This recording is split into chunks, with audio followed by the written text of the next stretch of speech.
journey to ancient Rome, awakening the senses. Close your eyes and breathe with me. Let the weight of today begin to settle, like dust motes finding their place in golden afternoon light. Tonight we're going somewhere different. Somewhere the morning sun painted marble walls in shades of honey, and the air itself seemed to whisper stories of women whose names time almost forgot. It's dawn in ancient Rome, and you're awakening not to the blare of traffic or the insistent ping of notifications, but to something infinitely more gentle. The first light of day filters through the peristyle garden of a villa on the Palatine Hill, casting long shadows between columns that have stood for nearly 2,000 years. The air is cool against your skin, carrying with it the green scent of bay leaves and the sweet perfume of climbing roses that spill over terracotta walls. Listen, can you hear it? The soft splash of water as it flows from the mouth of a bronze dolphin into a marble basin, the gentle rustle of olive branches stirring in the morning breeze, somewhere in the distance the rhythmic sound of a baker's paddle against stone, preparing the day's bread.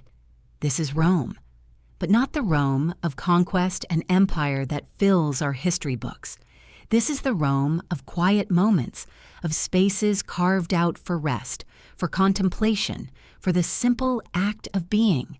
The Romans had a word for this, otium, sacred leisure, time that belonged not to duty or ambition, but to the soul's need for restoration. It was the counterbalance to negotium, the endless business of running an empire, of managing households, of being everything to everyone. Even in ancient Rome, they understood that the human spirit required sanctuary. You're standing now in one of these sanctuaries, your bare feet cool against smooth marble tiles. The morning light grows stronger, illuminating frescoes on the walls around you, delicate paintings of birds in flight, of flowering vines that seem to dance in the gentle air currents. These aren't the grand historical scenes you might expect, but intimate moments of beauty, created by artists who understood that sometimes the soul needs softness more than spectacle. A woman emerges from the shadows of the colonnade, moving with the unhurried grace of someone who has claimed this morning as her own. Her stola, a long tunic of pale blue linen, whispers against the stone as she walks. This is Claudia Pulchra, and though history remembers her primarily as the wife of a senator, the daughter of nobility, tonight we'll discover who she was when no one was watching. When she could set down the weight of expectation and simply exist. She carries with her a small wooden writing tablet and a bronze stylus, but she's in no hurry to use them. Instead, she settles onto a marble bench beside the fountain, closing her eyes and letting the morning sun warm her face. For these precious moments before the household stirs to full wakefulness, before the demands of the day assert themselves, she belongs entirely to herself. The garden around her is awakening too. You can smell the herbs warming in the sun. Rosemary and thyme, mint and sage, growing in neat rows between the more ornamental flowers. A small brown bird lands on the edge of the fountain, dipping its beak delicately into the clear water before flying away with a flash of wings. Somewhere beyond the villa walls, the great city of Rome is stirring to life. But here, in this protected space, time moves differently. Claudia opens her eyes and looks toward the eastern hills, where the sun has painted the sky in shades of rose and gold. She's thinking about a letter she received yesterday from her sister in Gaul, filled with news of children and harvests and the small joys that make up a life. But there was something else in that letter, a question that has been turning in her mind like a smooth stone in her palm. "How do you bear it?" her sister had written, "this constant performance of being who they expect us to be." It's a question that echoes across centuries, isn't it? This tension between the self we show the world and the self that exists in quiet moments like these. Claudia understands this weight intimately. As the wife of a prominent senator, she's expected to embody Roman virtue, to be the perfect hostess, the dutiful daughter, the wise counselor to other women of her station. She carries the emotions and expectations of her entire household, managing not just the practical details of daily life, but the complex web of relationships that keep their world functioning smoothly. But here, in the growing warmth of the morning sun, she can let her shoulders drop.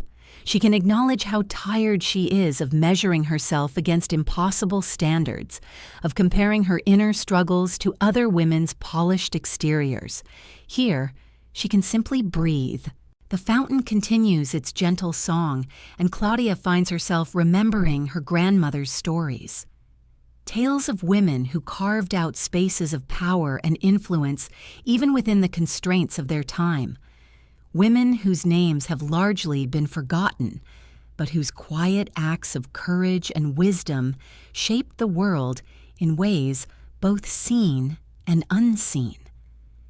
She picks up her stylus and begins to write, not the careful letters expected of a senator's wife, but something more honest, something that captures this moment of peace, this precious otium that feels like a gift she's giving herself. The bronze tool moves smoothly across the wax surface, leaving behind words that speak of morning light and the sound of water, of the courage it takes to claim moments of rest in a world that demands constant motion. A slave girl appears at the edge of the garden, hesitant to interrupt but carrying a message that requires attention. Claudia looks up with a gentle smile, holds up one finger to indicate she needs just another moment, and returns to her writing. Even this small act, this claiming of a few more seconds for herself, feels quietly revolutionary. The air is warming now, and you can smell the bread baking in the villa's kitchen, mixed with the green scents of the garden and something else. Frankincense, perhaps, drifting from a small household shrine where someone has made the morning offerings to the gods. These layers of scent create a richness that speaks of a world where the senses were honored, where beauty was woven into the fabric of daily life, not as luxury, but as necessity. Claudia finishes her writing and sets the tablet aside, but she doesn't rise immediately. Instead, she closes her eyes again and lets herself fully inhabit this moment. The warmth of sun on her skin, the sound of water and awakening birds, the knowledge that for these precious minutes she has been accountable to no one but herself. When she finally stands, smoothing her stola and preparing to enter the day's responsibilities, something has shifted. She carries with her the peace of this morning's sanctuary, the reminder that even in a world of endless demands, moments of otium can be claimed and treasured. The slave girl approaches with her message, and Claudia receives it with grace. But there's something different in her bearing now, a quiet strength that comes from having honored her own need for restoration. She understands what so many of us are still learning, that taking care of ourselves isn't selfishness, but the foundation that makes caring for others sustainable.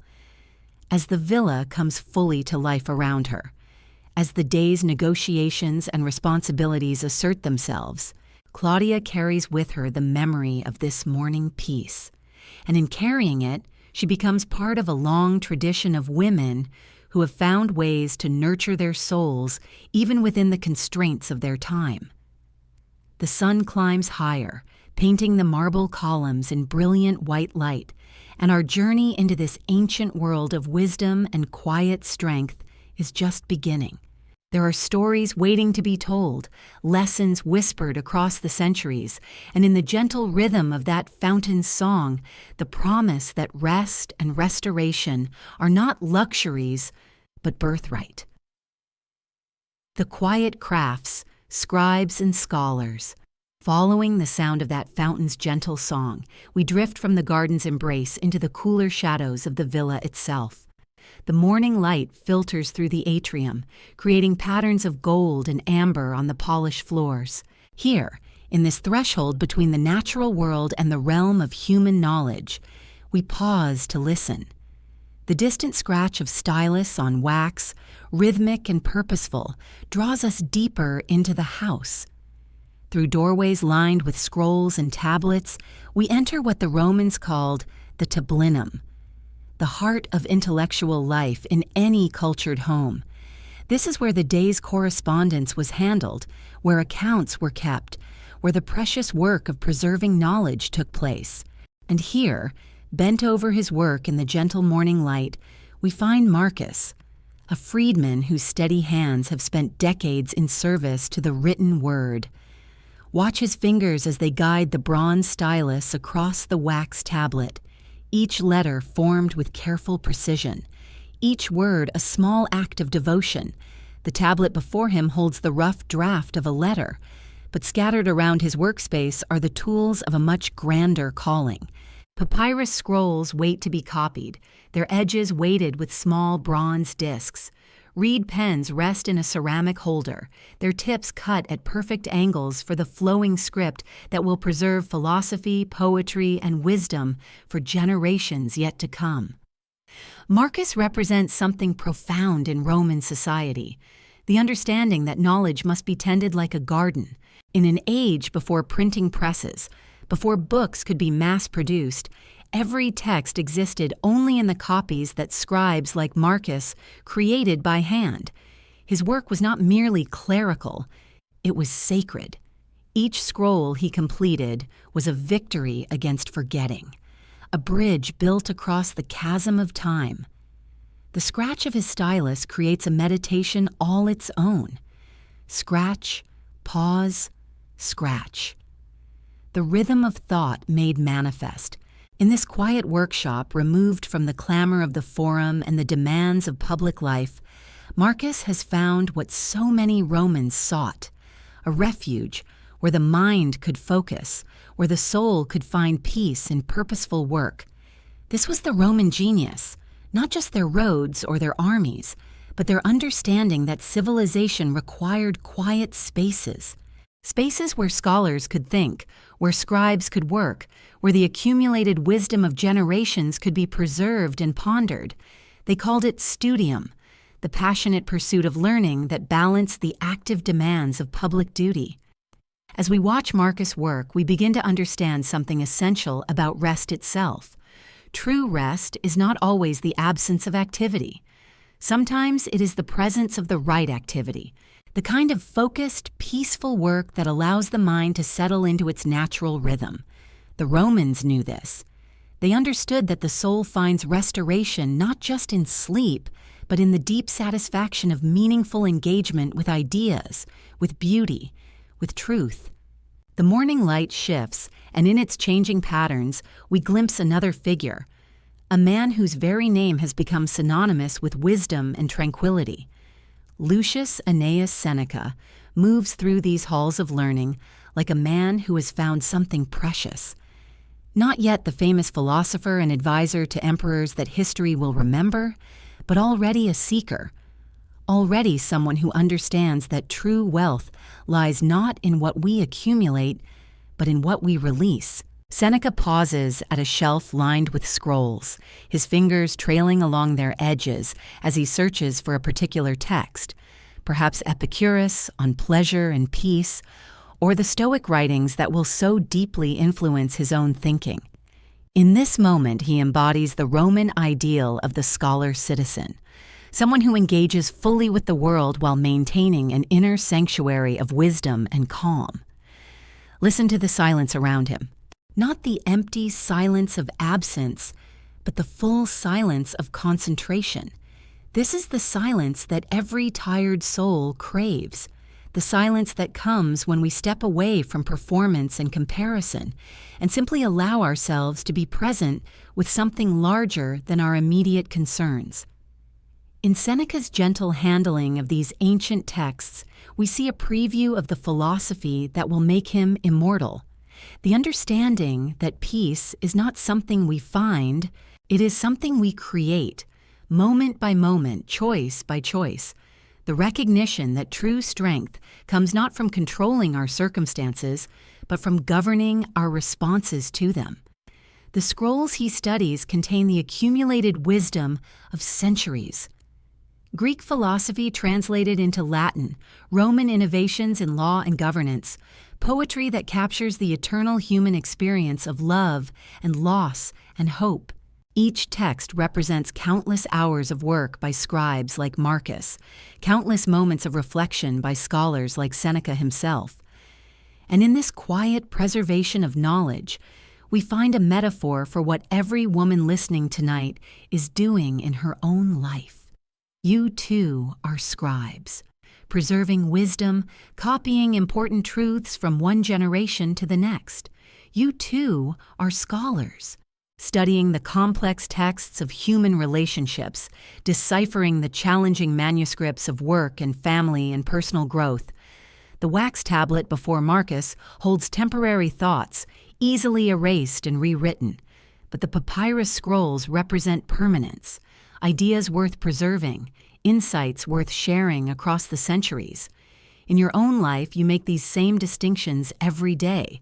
Some worries are like wax tablets, temporary concerns that can be smoothed away. But some insights, some moments of clarity, some hard-won wisdom, these are your papyrus scrolls, worth preserving and returning to when you need guidance. The morning deepens, and the quality of light in the tablinum grows richer, more golden. Marcus sets down his stylus and flexes his fingers, a small smile crossing his face as he surveys his morning's work. Several letters completed, a page of Ovid copied in his finest hand, the day's correspondence organized and ready for delivery.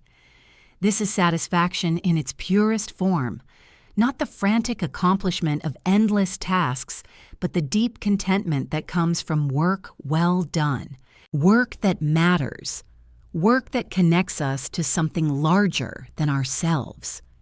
Seneca looks up from his reading, his eyes meeting those of the scribe across the room. A moment of acknowledgement passes between them. Scholar and craftsman, both servants of the same noble calling, both participants in the great Roman project of building civilization. One careful thought, one preserved idea, one moment of reflection at a time. In their shared silence, we hear an invitation to step away from the noise and haste that so often characterize our days, and to remember that some of life's most important work happens quietly, in the space between thoughts, in the pause between one task and the next, in the gentle rhythm of stylus on wax, of breath flowing in and out, of consciousness settling into its natural state of peaceful awareness. The Roman villa around us seems to exhale. Walls that have witnessed centuries of such quiet work, floors that have supported countless scholars and scribes and seekers. The very stones seem to hold the memory of all those who found refuge here from the demands of the world outside. And as the morning light continues its slow dance across the tablinum, we too begin to settle into this rhythm of scholarly peace. The urgent concerns that brought us to this moment, the comparisons and performances and emotional burdens we carry, these begin to feel as temporary as words written in wax, easily smoothed away when we remember what truly matters. In this ancient space of learning and reflection, surrounded by the tools and texts of Roman scholarship, we find ourselves invited into a different way of being, a way that honors both engagement and rest, both service and solitude, both the work we do in the world and the sanctuary we create within ourselves. The scratch of stylus on wax continues, a gentle percussion that marks not time passing, but time transformed into something sacred. Bathing in tranquility, the grandeur of empty spaces. And as that sacred rhythm continues, we find ourselves drawn deeper into this ancient world, drawn towards spaces designed not for work or duty, but for the pure art of restoration itself. Listen, can you hear the echo of our footsteps as we leave the scriptorium behind? The marble beneath our feet grows warmer now, smoother, worn by countless others who have walked this same path toward renewal. We are moving through corridors that grow wider, taller, more magnificent with each step. The Romans understood something profound about the architecture of peace. They knew that to truly rest the spirit, you must first overwhelm it with beauty so complete, so encompassing, that the mind has no choice but to surrender its small anxieties to something infinitely larger. And so we arrive at the baths of Caracalla. But not as they were in their bustling prime, filled with the chatter of citizens and the splash of communal bathing. No, we arrive in the hushed hours when the great halls stand empty, and the only sounds are the gentle lapping of water against marble edges and the soft whisper of sunlight streaming through the clear-story windows high above. Imagine, if you will, standing at the threshold of the great central hall, the tepidarium. Your breath catches slightly at the sheer scale of it. The vaulted ceiling soars 100 feet above you, supported by columns so massive that 6 people holding hands could not encircle one. Yet despite its grandeur, there is something deeply peaceful about this space, something that speaks not of power or intimidation, but of embrace. The Romans called this magnificence for a reason, not to diminish the individual, but to remind her of her place in something eternal, something that transcends the daily weight of obligation and expectation. The morning light filters down from the great windows, creating pools of gold on the marble floors. Some of these stones traveled from the farthest reaches of the empire. Porphyry from Egypt, Verde Antico from Greece, Giallo Antico from North Africa. Each piece chosen not just for its beauty, but for its ability to hold and radiate warmth. Even now, you can feel it rising gently from beneath your feet. The pools themselves are works of art, not merely functional basins, but carefully designed environments for transformation. The frigidarium, with its cool, clear water that reflects the ceiling like a mirror, inviting you to see yourself not as you are in the harsh light of daily judgment, but softly, kindly, held by beauty. Walk with me to the edge of this pool. See how the water barely moves? Just the slightest tremor across its surface, as if it's breathing. The Romans believed that water held memory, that it could absorb not just the dust and fatigue of the body, but the accumulated tensions of the spirit. To enter these waters was to participate in a kind of forgetting, a gentle washing away of everything that was not essential. And oh, the silence here. It's not the silence of emptiness, but the silence of fullness, the kind of quiet that holds space for whatever you need to release. The marble walls seem to absorb sound, softening even the smallest whisper into something sacred. You can almost hear the conversations these walls once held. Not the public discourse of the forum, but the private murmurings of women who came here to shed more than just their clothing. Here, in the warm embrace of steam and marble, they shed the masks they wore in the world outside. The caldarium awaits us now, the hot room where the deepest cleansing took place. The floor here is raised on small pillars, allowing heated air to circulate beneath, creating a warmth that seems to rise from the very earth itself. The walls are lined with marble benches, worn smooth by countless bodies seeking restoration. Sit for a moment on one of these benches. Feel how the warmth seeps through you, not just warming your skin, but seeming to reach deeper, into muscles that have held tension for so long you'd forgotten they could be soft, into thoughts that have circled and circled until they've worn grooves in your mind. The Romans had a word for this process, sudatio, the sweating out of impurities, but they understood that these impurities were not just physical. They were the accumulated residue of performing, of carrying others' expectations, of being everything to everyone until you've forgotten what it feels like to simply be. Above us, the dome of the caldarium is pierced with small openings, oculi that allow steam to escape and fresh air to enter. But more than that, they create columns of light that seem almost solid in the warm, moist air. Light you could reach out and touch. light that transforms the steam itself into something luminous, ethereal. This is what the Romans meant by purification, not the harsh scrubbing away of sin or shame, but this gentle dissolution of everything that is not truly you. In the embrace of warmth and light and silence, the false urgencies begin to loosen their grip. The voice that constantly measures and compares and finds you lacking, it grows quieter here, overwhelmed by the simple reality of breath and warmth and being. Listen, do you hear that? The gentle drip of condensation from the ceiling, marking time not in the frantic rhythm of productivity, but in the patient tempo of restoration. Each drop a small reminder that even stone can weep, can release what it has held, can begin again. The Romans came to these baths daily, but not from vanity or mere habit.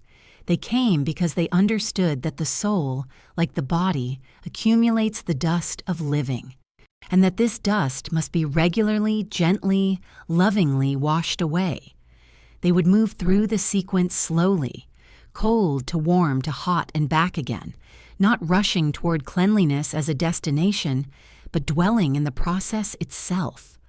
The journey from one temperature to another was a meditation, a practice of letting go and receiving, of contracting and expanding, of honoring the body's wisdom about what it needs.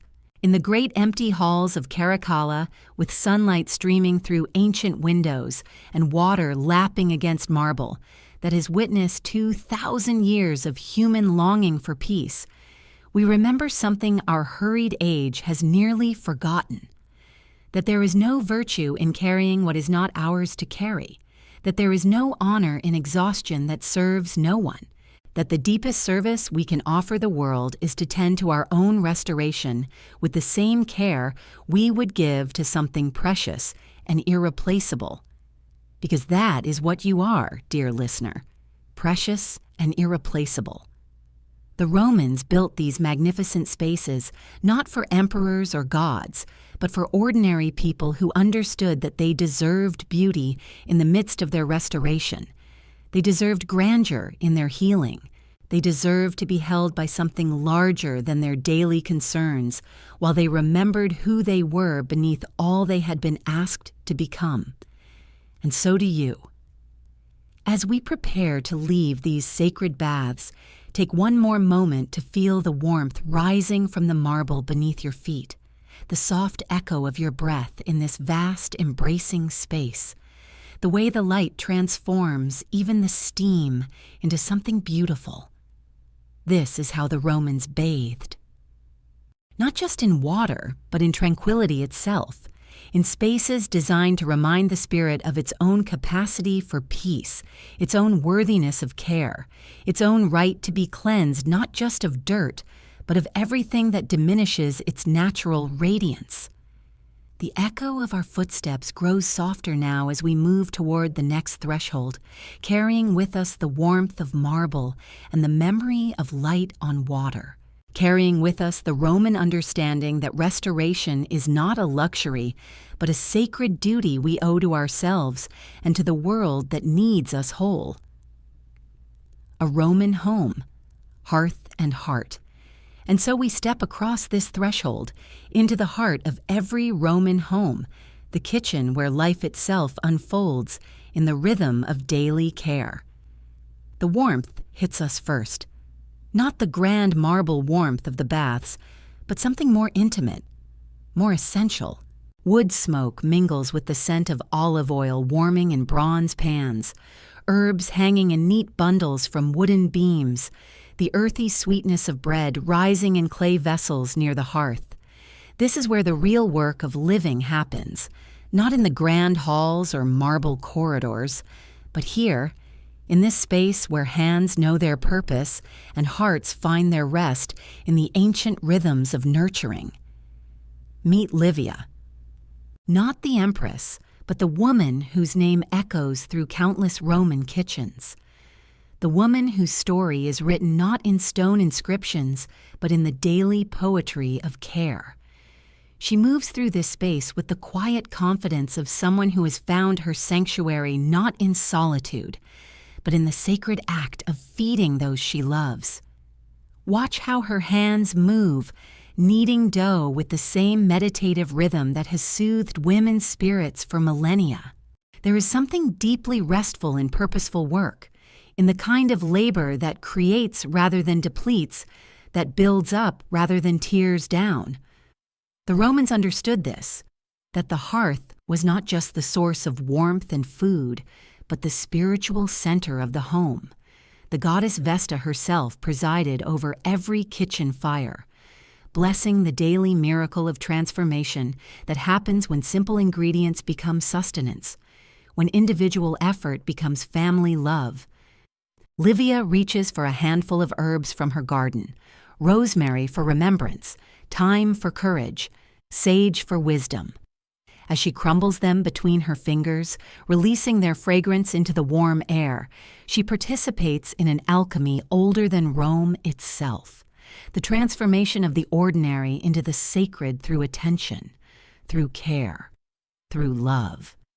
You know this alchemy. You who have stood in your own kitchen at the end of long days, finding in the simple act of preparation a kind of meditation, a return to yourself. There is something profoundly grounding about working with your hands, about creating something beautiful and nourishing from basic elements. The fire crackles softly in the hearth, not the roaring blaze of celebration, but the steady, dependable flame of daily life. Livia tends it with the same gentle attention she gives to everything in her care, adding wood when needed, adjusting the coals beneath her cooking pots, maintaining the warmth that makes life possible. This is not the dramatic fire of conquest or ceremony. This is the quiet fire of continuity, the flame that has burned in women's hands since the first hearth was lit, the light that says home, that says safety, that says you are cared for here. A clay pot simmers on the coals, lentils and vegetables becoming something greater than their parts, seasoned with salt from distant seas and herbs from the garden just outside the door. The slow bubbling is like a lullaby, rhythmic and soothing, the sound of transformation happening at its own perfect pace. There is no rushing here, no pressure to perform or impress. The food will be ready when it is ready. The bread will rise in its own time. The flavors will meld and deepen according to their own ancient wisdom. In a world that demanded so much speed and efficiency from Roman citizens, the kitchen offered this gift of natural timing, of patience, rewarded. Livia's daughter appears in the doorway, perhaps 8 years old, drawn by the warmth and the promise of fresh bread. Without words, she takes her place beside her mother, small hands learning the weight of dough, the feel of properly mixed ingredients, the satisfaction of work that serves love. This is how wisdom passes from one generation to the next, not through grand pronouncements or formal instruction, but through shared presence, through the quiet teaching that happens when hands work together toward a common purpose. The daughter learns not just cooking, but the deeper art of creating sanctuary, of making a space where others can rest and be restored. Watch how naturally they move together, the mother adjusting her pace to accommodate smaller hands, the daughter absorbing not just technique but the spirit of generous care that makes a house into a home. This is education in its most essential form, the passing on of life skills that nurture both body and soul. The afternoon light slants through the small window, illuminating motes of flour dust, dancing in the air like tiny stars. Everything here speaks of abundance, not the flashy wealth of the forum or the palace, but the deeper abundance of sufficiency, of having enough and knowing how to transform that enough into joy. Baskets hold the morning's harvest from the kitchen garden. Onions with their papery skins still dusted with earth, carrots bright as sunset, greens that were growing in the soil just hours ago. This is wealth that cannot be stolen or taxed or lost in the fluctuations of empire, the wealth of hands that know how to create, of knowledge that nourishes. As evening approaches, the kitchen becomes even more of a sanctuary. Oil lamps beginning to flicker to life, casting dancing shadows on the walls, creating pools of golden warmth in the growing dusk. This is the hour when the day's work transforms into the evening's gift, when preparation becomes presentation, when individual effort becomes shared joy. Livia arranges the evening meal with the same care an artist brings to a painting, not for show, but for the deep satisfaction of offering beauty along with nourishment. Simple clay bowls become vessels of love, wooden spoons become instruments of care, the rough wooden table becomes an altar of daily communion. You understand this artistry, you who have arranged meals and set tables and created beauty from simple elements. You know that this attention to detail is not vanity, but a form of prayer, a way of saying that those we feed are worthy of our finest effort, that the act of nourishing deserves our most beautiful expression. The family begins to gather, drawn by the aromas and the warmth, but also by something less tangible, the sense of sanctuary that Livia has created through her patient care. Here, in this kitchen that smells of herbs and bread and simmering love, here is where they remember who they are beyond their public roles, where they return to the essential truth of belonging. This is the real heart of Roman civilization, not the marble monuments or the military victories, but this, the daily creation of home, the patient tending of the fires that make life not just possible, but beautiful. The quiet heroism of women who understand that the world is sustained not by conquest, but by care. As we prepare to leave this sanctuary of warmth and nourishment, we carry with us the scent of herbs and the memory of hands that know their purpose. We carry with us the Roman understanding that the most essential work is often the quietest, that the truest strength is found in the daily choice to create rather than consume, to nurture rather than take, to build the small sanctuaries where love can flourish and souls can rest. Seneca's wisdom, finding peace within.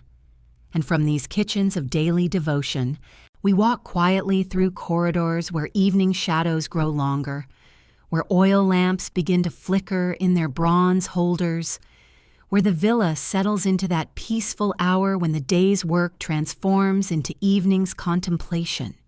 We find ourselves drawn toward a particular doorway, one that opens onto a study where scrolls line wooden shelves, where a single lamp burns steadily beside an open text, where the mature Seneca sits in quiet reflection, no longer the young man we glimpsed earlier, but a philosopher whose thoughts have been tested by decades of both triumph and exile, both favor and loss. Here is a man who understood what it means to carry the weight of others' expectations, who served emperors and faced their displeasure, who knew the exhaustion that comes from being everything to everyone, and who discovered, through years of careful observation, that true peace cannot be found in external circumstances, but only in the quiet sovereignty of one's own mind. Listen to his voice, gentle and certain. You have power over your mind, not outside events. Realize this, and you will find strength. These are not the words of someone who lived an easy life, but of someone who learned to find stillness in the center of storms, who discovered that the one thing no person, no circumstance, no disappointment can take from us is our ability to choose our response, to choose our inner weather, to choose the thoughts we welcome and the thoughts we release. Seneca understood something that speaks directly to those of us who give and give until we forget we have needs of our own. He knew that self-sufficiency is not selfishness, but the foundation of all genuine service to others. No one can have all he wants, he wrote, but a man can refrain from wanting what he has not got and cheerfully make the best of a bird in the hand. In the lamplight, we can almost see him considering this paradox. That contentment comes not from acquiring more, not from being appreciated more, not from others finally understanding how much we do, but from the radical acceptance of what is and the quiet cultivation of what the Romans called virtues, excellence of character that no external circumstance can diminish. This is not resignation, but something far more powerful. It is the deep knowing that our worth does not depend on others' recognition, that our peace does not require perfect circumstances, that our strength grows not from controlling outcomes, but from aligning ourselves with what Seneca called the natural order, the understanding that some things are within our power and some things are not, and that wisdom lies in knowing the difference. Every new beginning comes from some other beginning's end, he reminds us, and in this truth we find permission to release the day's small failures, the conversations that didn't go as planned, the appreciation that wasn't expressed, the energy we gave that wasn't reciprocated. Seneca learned this through his own seasons of exile, when everything he thought he needed was stripped away, when the approval of emperors turned to suspicion, when the comfortable life he had built crumbled. And in that stripping away, he discovered something unshakable, the quiet fortress of a mind that chooses its own responses, that finds richness in simplicity, that understands that true wealth lies not in what we possess, but in how little we require to be content. It is not the man who has too little, but the man who craves more, who is poor, he observed. And we can feel the freedom in these words, the invitation to step away from the endless comparison, the relentless measuring of our lives against others, the exhausting pursuit of enough appreciation, enough recognition, enough proof that our efforts matter. Instead, he offers us something revolutionary, the possibility that we already have enough, that we already are enough, that the peace we seek is not something to be earned through perfect performance, but something to be claimed through the simple act of turning our attention inward, of tending our own thoughts with the same care we give to others' needs. In this study, surrounded by the wisdom of ages, we begin to understand what Seneca meant when he wrote about living in accordance with nature. Not the nature of trees and rivers, though these too have their lessons, but the nature of our own deepest selves, the part of us that knows how to rest, how to receive, how to be still without guilt, how to exist without constantly proving our worth through action.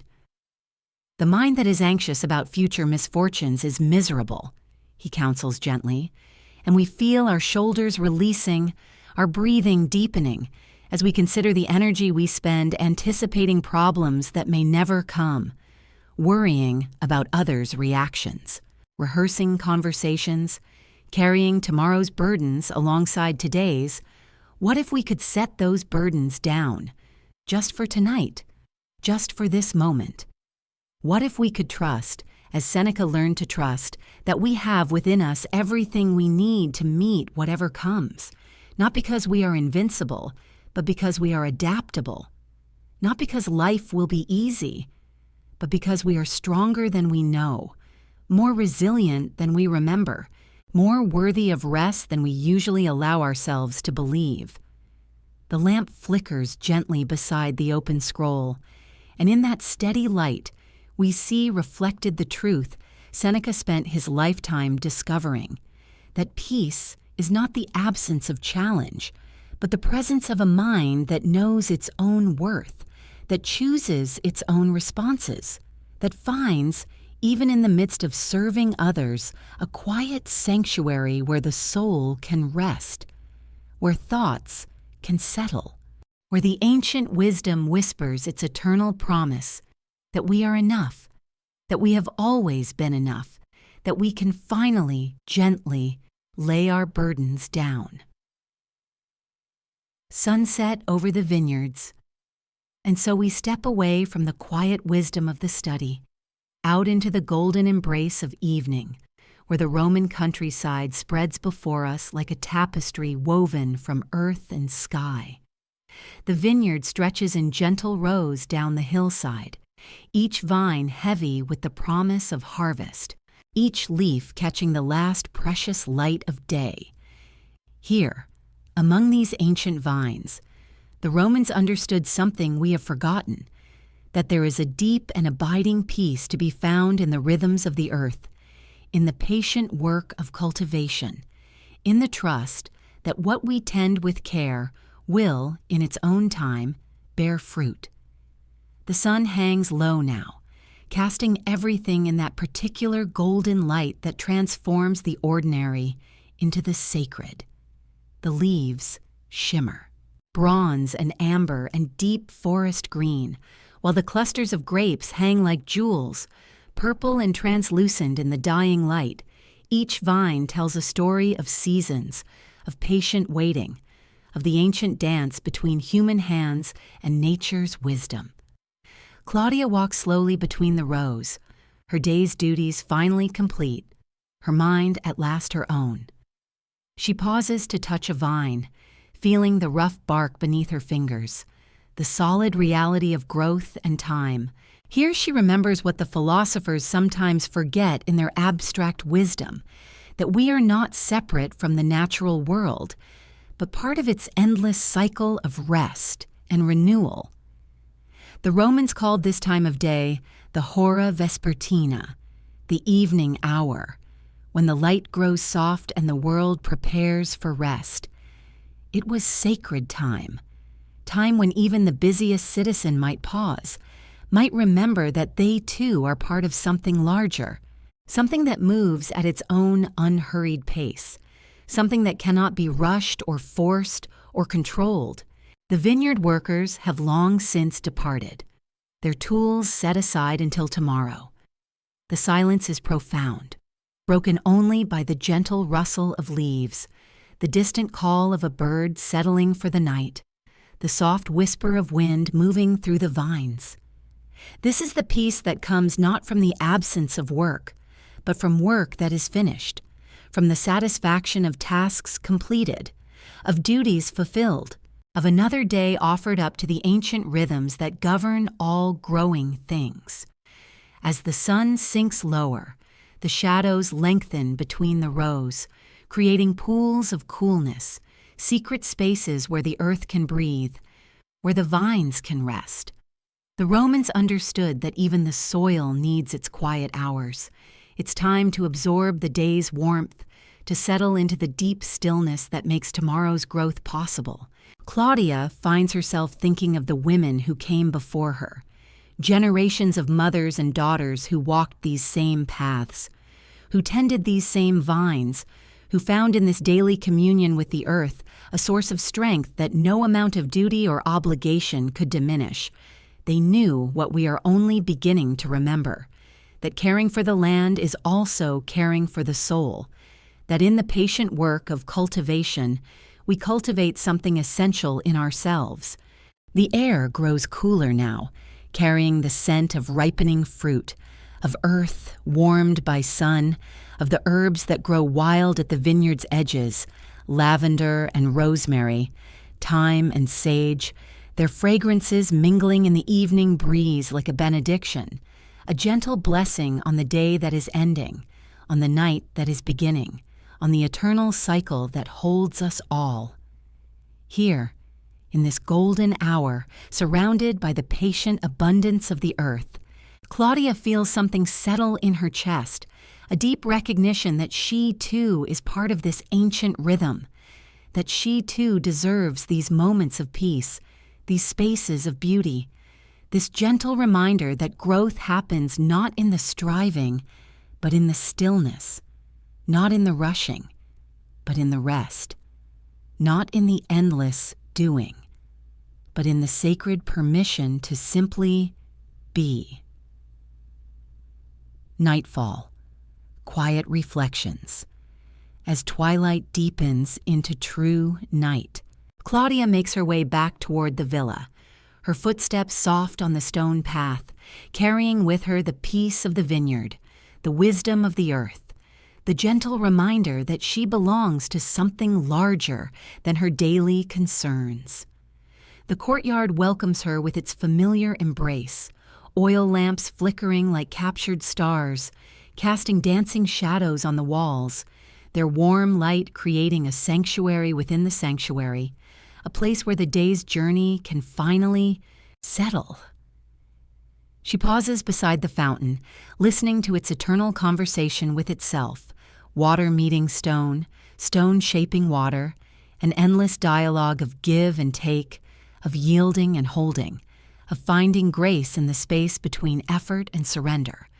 The sound reminds her of something Seneca once wrote, about how wisdom flows like water, finding its way around obstacles, wearing smooth the rough edges of our resistance, teaching us that true strength lies not in rigidity, but in the ability to adapt, to flow, to find peace, even in the midst of change. Tonight, in this gentle darkness, she can feel the truth of those words settling into her bones, the understanding that she has been carrying the day's burdens like stones in her pockets, weighing down her steps, clouding her vision, making her forget the simple joy of moving through the world with ease. But here, in this sacred pause between day and night, she can set those burdens down, one by one, feeling herself grow lighter with each release, remembering that she was never meant to carry the weight of everyone's expectations, everyone's needs, everyone's unspoken demands. The lamplight catches the water as it falls, each droplet a tiny mirror reflecting the flame, and she sees in this simple beauty a reminder of something she had almost forgotten, that she, too, reflects light, that she, too, has something precious to offer, not because of what she does, but because of who she is. Around her, the villa settles into its nighttime rhythm, the household preparing for rest, servants banking the fires, children being tucked into their beds, the whole community moving together toward the peace that darkness brings, the permission that night grants to finally stop. She thinks of all the women who have stood in courtyards like this one, across centuries, across continents, finding their way to these moments of quiet recognition, these spaces where they could remember their own worth, their own need for tenderness, their own right to rest without earning it, to peace without justifying it, to love without proving they deserve it. The fountain continues its gentle song, and she realizes this is what she has been seeking all along, not the grand gestures of self-care, not the elaborate rituals of restoration, but these simple moments of presence, these quiet acknowledgments of her own humanity, these whispered permissions to be exactly who she is, right here, right now. The oil lamp flickers, casting new patterns of light and shadow, and in their dance she sees the truth that has been waiting for her all day, that peace is not something she must achieve, but something she can simply allow. That rest is not something she must earn, but something she can simply receive, that she is not a problem to be solved, but a person to be cherished. As the night air moves gently around her, carrying the scent of jasmine and the promise of tomorrow's dawn, she feels herself finally arriving, not at a destination, but at a recognition that this moment, this breath, this heartbeat is enough, that she, exactly as she is, tired and tender and beautifully human, is enough. The courtyard holds her in its ancient embrace, and she knows she will carry this feeling with her, this gentle reminder that peace is always available, always waiting, in the space between one breath and the next, in the pause between effort and ease, in the sacred territory of simply being. Drifting to sleep, a Roman lullaby. And as the night deepens around this ancient courtyard, as the fountain continues its eternal song, we find ourselves drifting, floating on the gentle current of Claudia's peace, carried by the wisdom she has gathered, the rest she has claimed, the sacred understanding that has bloomed in the lamplight. The images begin to soften at their edges, the golden stone of the villa walls, the silver thread of water falling, the warm glow of oil flames dancing in their bronze holders, all of it becoming dreamlike, impressionistic, like memories painted on silk, beautiful and distant and somehow eternal. We can still hear the echo of Seneca's gentle voice, reminding us that contentment lives not in the approval of others, not in the completion of endless tasks, but in this moment, this breath, this simple act of being present to ourselves, of recognizing that we are enough, have always been enough, will always be enough. The scent of night-blooming jasmine drifts through the courtyard, mixing with the lingering warmth of baked bread from Livia's kitchen, the clean mineral smell of the baths, the green sweetness of the garden at dawn, all the places where we have found sanctuary, where we have remembered what it means to rest, to restore, to simply be. Claudia's breathing has grown slow and deep, her shoulders soft, her hands open and relaxed, and we find our own breath matching hers, our own bodies settling into the same profound ease, the same trust in this moment, this pause between the day that has passed and the day that will come, this sacred space where nothing is required of us except presence, except peace. The fountain speaks in the ancient language of water, the same language it spoke 2,000 years ago, the same gentle murmur that soothed countless other women, other tired hearts, other souls who came seeking rest, seeking permission to set down their burdens, to remember their inherent worth, to find sanctuary in the simple act of breathing. And perhaps, as we drift deeper into this Roman night, we can feel them with us, all those women across the centuries who understood, who knew, that true strength sometimes looks like surrender, that wisdom sometimes sounds like silence, that the most radical act, in a world that demands constant performance, is simply stopping, resting, being. The lamplight grows softer, more golden, more distant, and the courtyard begins to feel like a dream, like a memory of peace we can carry with us, into sleep, into tomorrow, into all the days that follow, knowing that this sanctuary, this rest, this profound acceptance, lives not just in ancient Rome, but in every pause we choose to take, every breath we remember to savor, every moment we give ourselves permission to simply exist. The night air is warm and gentle, carrying the whisper of olive leaves, the distant song of nightingales, the eternal rhythm of a world that knows how to rest, how to cycle between effort and ease, between giving and receiving, between doing and being, and we let ourselves be held by this rhythm, this ancient wisdom, this timeless understanding that peace is not a destination we must reach, but a recognition we can choose again and again, in this breath, in this heartbeat, in this perfect, sacred, ordinary moment.